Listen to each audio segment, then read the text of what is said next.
Samhita Om Shanti. Peace to you, peace to me.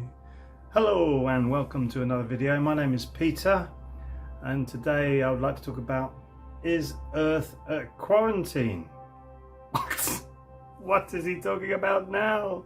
Is this planet Earth a quarantine, i.e. it won't let certain vibrations move up to a higher level? To me, it's a very interesting concept and I would say near the truth, very near the truth. There's many aspects to that cleansing process and I'll get into some of those. But if we go basically back to the Vedas, where they talked about the mode of ignorance, living in the mode of passion and living in the mode of goodness. I mean, goodness me, we've all done ignorant things, I'm sure, in the past. And once we find what we're passionate about, me personally, I found I was really passionate about music. I became a musician and life was still tough, but it was enjoyable, very good fun. And then when I started to research into what was really happening in the world today, I decided and made a choice to live in the mode of goodness, the best that I possibly could, or best that I possibly can, I should say. Keep pushing forward, using my passion, my zest for life, to work towards the mode of goodness, so you live a good life.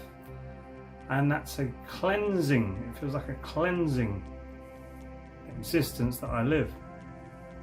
So it's a cleansing process, it's the vibration, or the vibrations that we hold on to, like when your mother and father are in union, they create your DNA, which has a vibration, has information for you to have and live with your existence with. Also you have a vibration that comes in, which is your energy, your life force. Some people call it your soul, come in, and that will have a vibration to it that also really does, or it can do, completely govern your actions on this five sense reality. So we're having to cleanse that up. It could be karma, some people call it karma, where we have actions in the past where we're actually having to cleanse it up, cleanse it before we can move forward.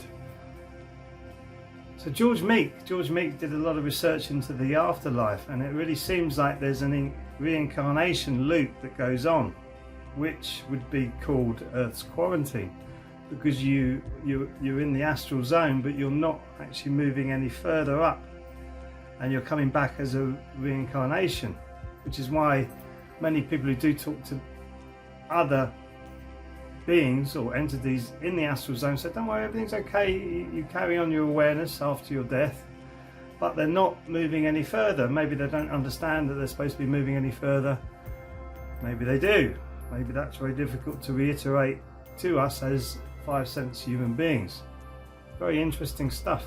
So George Meek has done a lot of actual research into that, and it was fascinating watching him even tuning in radio stations to certain frequencies, or radio sets I should say, into certain frequencies, and picking up what they perceive to be as afterlife communication. So that goes with the whole reincarnation aspect of what our ancestors said was reincarnation, that energy that comes in when we're born. We're reincarnated not only with the DNA from our parents, but we have that energy that comes in as well. So you've got two different energies inside of you as you grow as a human being. So that leads me to the Arcanum, which is the cleansing process. Jesus said it would be very difficult for a man to get through the eye of a needle. Tiny little thing, tiny eye of a needle. It's tiny, and so therefore what he's basically saying is about all these material trimmings and gadgets, goblets, all the material stuff. We don't take it with us. It doesn't go with us. What we need to do is refine ourselves to get out of this loop that we're in, to go up to higher levels of existence. I really do feel I'm ready for that. I get very tired with people's lower vibrations of letting you down, just completely absorbed in themselves. It's just me, look at me, I'm so wonderful. You get involved with them, you go, oh no, not again. Get very, very tired with it. But because I'm actually understanding a little bit more about unconditional love, you don't attack it, you don't judge it, and if you get the opportunity, you help to heal it. That's it. Really simple. But if it's starting to affect my energy, then I cut it off and I walk away, because it's not actually helping me become my best version, which is what my life is all about, is raising my vibration and then helping other people to raise their vibrations. Really, really important. So as we're going along this journey of life, as it were, we sort of learned helplessness, and that really comes from many of the religions, but not the true essences of the religions. But it's like you have a redeemer. You've got a redeemer you go for, so you become helpless. You can't actually do it for yourself, so you're looking for somebody else to redeem you. So you go and do your prayers, or you go and do whatever you do, your rituals. You think, oh, I've done my bit for today, and then you go back to the same bad habits that you've had before, hurting and harming other people. Not everybody does that. Most people don't, actually. But you've got that cycle where you have a redeemer. It's called a redeemer complex, where you feel that somebody else is redeeming your badness, as it were, your sins, for want of a better word. But no, you don't want to be doing that. You want to be doing it for yourself. It's learning to take responsibility for yourself and not have outside forces actually interrupt with your growth, your well-being and your health, which is happening right at this moment with the coronavirus. Big lies coming out of the media, and it's just about a global takeover. Basically, they want the World Health Organization to be the authority on health, and actually you go and watch how they do their meetings. You go, well, these people have got no idea about health, no idea whatsoever, and they've got no idea how to plan things, because they're even saying amongst themselves, well, you've missed this, you've missed this, you've missed this, and these people want to be the authority on that. Do me a favour. Do me a favour. So with that learned helplessness, we live repetitive lives that go round and round and round and round again. And do we live those lives the same as we reincarnate, going round and round and round with the same issues, the same ego issues, the same things pushing you apart from the relationships that you care about? I would say yes. I would say yes, definitely, because you're not focusing on the same problem that might be coming around and then comes around again and then comes around again, and you treat it the same thing. At the same time, you treat it rather than bringing it in and then going, okay, how am I going to diffuse that? And diffuse it.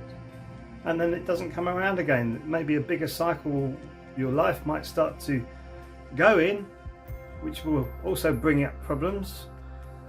None of us are perfect, so we're all work in progress. We're all masterpieces, but we're all work in progress as well. So it comes big. It's a bigger circle that comes around at you, but you still have those problems to deal with, and you're always having to move. But you must get your rest as well, which is most important. So with those circles, you get trapped in this negativeness, negative experiences. You get trapped in this lower vibrational stuff. And once you start to realize this lower vibrational energy whirling around you, you can raise above it. So is Earth a quarantine? I would say it certainly looks like it to me, but really focus on yourself and focus on your life. Do you feel like you need to move away from how you are at the moment?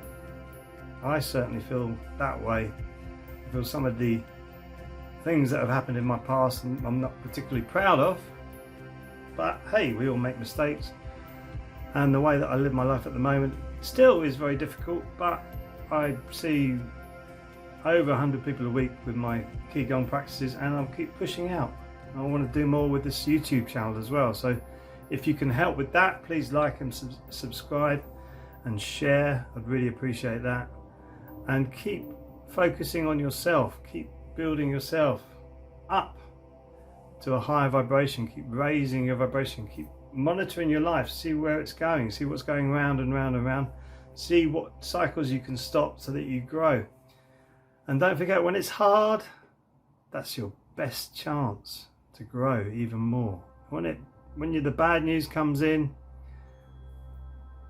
absorb it and see what opportunities arise after that bad news has passed. Because if you become that bad news, the universe will chuck even more at you. Even more, doesn't stop. But no, say you're the good news. You're empowering yourself, and that's what I want for you. So thank you for listening. Please like and subscribe if you like this video, and I'm sure I'll see you in the next video. Sarang Hamida. Sarang Hamida.